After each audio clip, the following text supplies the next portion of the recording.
सभी का मेरे चैनल में स्वागत है। आज मैं बताऊंगी विवाह पंचमी कथा के बारे में।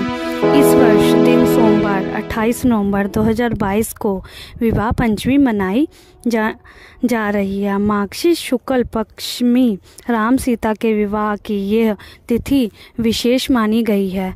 पुराणों में श्री विष्णु लक्ष्मी विवाह, शिव पार्वती विवाह, गणेश रिद्धि सिद्धि विवाह, श्री कृष्ण रुक्मणी और सत्यभामा विवाह के साथ ही शुभ श्री राम और सीता के विवाह की बहुत चर्चा होती है। इसके विवाह का पुराणों में सुंदर चित्रण मिलता है। प्रभु भी श्री राम का विवाह माघ की शुक्ल पक्ष पंचमी के दिन हुआ था। भगवान शिव का धनुष बहुत ही आइए और कथा सुनते हैं। भगवान शिव का धनुष बहुत ही शक्तिशाली और चमत्कारी था। शिव ने जिस धनुष को बनाया था उसकी टंकार से ही बादल फट जाते थे और पर्वत हिलने लगते थे। ऐसा लगता था मानो भूकंप आ गया हो। यह धनुष बहुत ही शक्तिशाली था। इसी के एक ही तीर से त्रिपुरासुर के तीनों नगरियों को ध्वस्त कर दिया गया था। इस धनुष का नाम पिनाक था। देवी और देवताओं के काल की समाप्ति के बाद इस धनुष को देवराज इंद्र को सौंप दिया गया था। देवताओं ने राजा जनक के पूर्वज देवराज को दे दिया। राजा जनक के पूर्वजों ने निमि से के ज्येष्ठ पुत्र देवराज थे। शिव धनुष उन्हीं की धरोहर स्वरूप राजा जनक के पास सुरक्षित था। इनके इस विशालकाय धनुष को कोई भी उठाने की क्षमता नहीं रखता था। इसी धनुष को उठाने की एक युक्ति थी। जब सीता स्वयंवर के समय शिव के धनुष को उठाने की प्रतियोगिता रखी गई तो रावण सहित बड़े बड़े महारथी भी इस धनुष को हिला भी नहीं पाए थे। फिर प्रभु श्री राम की बारी आई। गुरु विश्वामित्र जानकी को बहुत परेशान और निराश देखकर श्री राम जी से कहते हैं कि हे पुत्र श्री राम, उठो और भव सागर रूपी इस धनुष को तोड़कर जनक की पीड़ा का हरण करो। फिर इस चौपाई में एक शब्द है भव चापा, अर्थात इस धनुष को उठाने के लिए शक्ति की नहीं बल्कि प्रेम और निरंकार की जरूरत थी। यह मायावी और दिव्य धनुष था। उसे उठाने के लिए दैवी गुणों की जरूरत थी। कोई अहंकारी उसे नहीं उठा सकता था। जब प्रभु श्री राम की बारी आई तो वो समझते थे कि यह कोई साधारण धनुष नहीं है बल्कि भगवान शिव का धनुष है। इसलिए सबसे पहले इन्होंने धनुष को प्रणाम किया। फिर उन्होंने धनुष की परिक्रमा की और उसे संपूर्ण सम्मान दिया। प्रभु श्री राम की विनयशीलता और निम्रता से के समस्त धनुष का भारीपन स्वयं ही तिरोहित हो गया और उन्होंने इस धनुष को प्रेम पूर्वक उठाया और उसकी प्रत्यंचा चढ़ाई और उसे झुकाते ही धनुष खुद ब खुद टूट गया। कहते हैं जिस प्रकार सीता शिव जी का ध्यान कर सहज भाव बिना बल लगाए धनुष उठा लेती थी, उसी प्रकार श्री राम ने भी धनुष को उठाने का प्रयास किया और सफल हुए। यदि मन में श्रेष्ठ के चयन की दृढ़ इच्छा हो तो निश्चिततः ही ऐसा ही होगा। सीता स्वयंवर को फिर एक नाटक था। असल में सीता ने राम और राम ने सीता को पहले ही चुन लिया था। माघ अघन मास की शुक्ल पक्ष की पंचमी को भगवान श्री राम तथा जनक पुत्री जानकी सीता का विवाह हुआ था। तभी से इस पंचमी को विवाह पंचमी पर्व के रूप में मनाया जाता है। राम सीता का विवाह।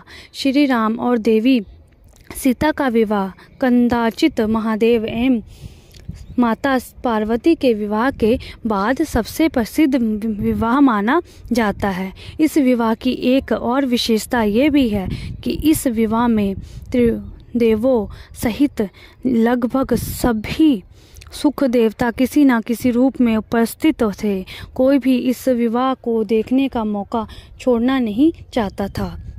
श्री राम सहित ब्रह्मा जी, वशिष्ठ एवं राशि विश्वामित्र को भी इसका ज्ञान था।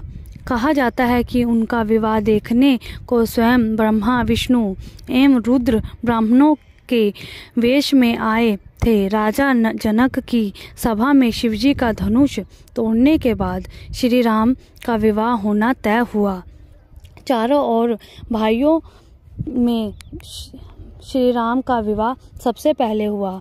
इस विवाह का रोचक वर्णन आपको वाल्मीकि जी रामायण में मिलेगा।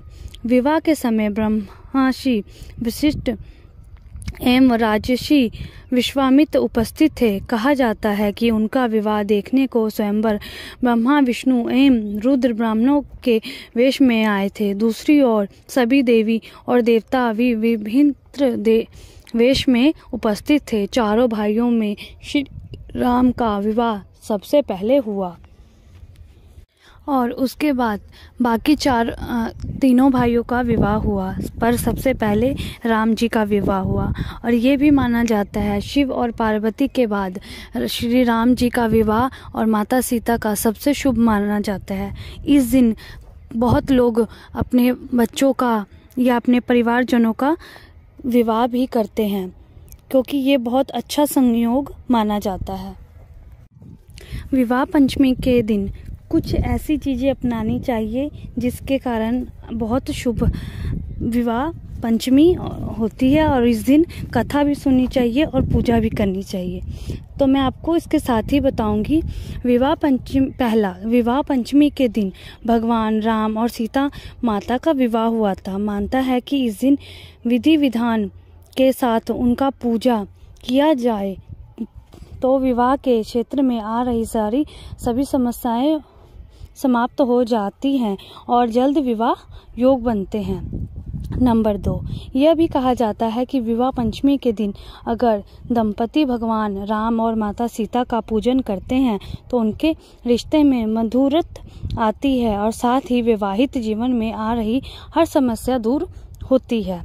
नंबर 3, जिन लोगों का विवाह किन्हीं कारणों से नहीं हो पा रहा या विवाह होने के रास्ते में बाधाएं उत्पन्न हो रही हैं तो उन्हें विवाह पंचमी के दिन यह चौपाई जरूर पढ़नी चाहिए। इससे जल्द विवाह के योग बनने लगते हैं।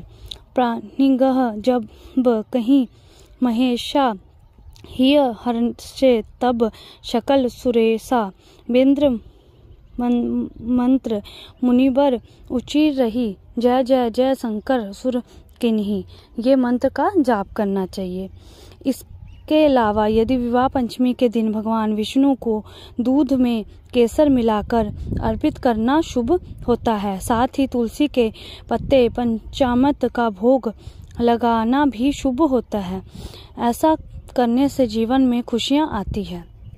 नंबर 5, अगर आप मनचाहा जीवन साथी पाना चाहते हैं तो विवाह पंचमी के दिन भगवान राम और माता सीता का पूजन अवश्य करें। पूजा में माता सीता को 16 श्रृंगार की सामग्री जरूर अर्पित करें। ऐसा करने से माता सीता और भगवान राम की आप पे कृपा बनी रहेगी। और इस दिन माता सीता और राम जी की पूजा बहुत अच्छे तरीके से करें। हो सके तो माता सीता के लिए सारा श्रृंगार अर्पित करें और उनकी पूजा सच्चे मन से करें। और इस दिन अगर आप चाहें तो कई लोगों का विवाह भी कराया जाता है, क्योंकि ये दिन बहुत ही शुभ माना जाता है।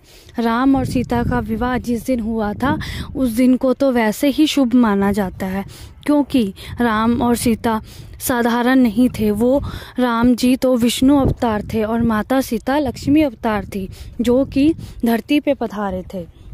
इसीलिए काफ़ी लोग इस दिन शादी भी करते हैं और माता सीता और राम की पूजा बहुत सच्चे मन से की जाती है। और इस दिन कई लोग व्रत रखते हैं, उसके बाद उनकी पूजा करने के बाद ही अपना व्रत खोलते हैं।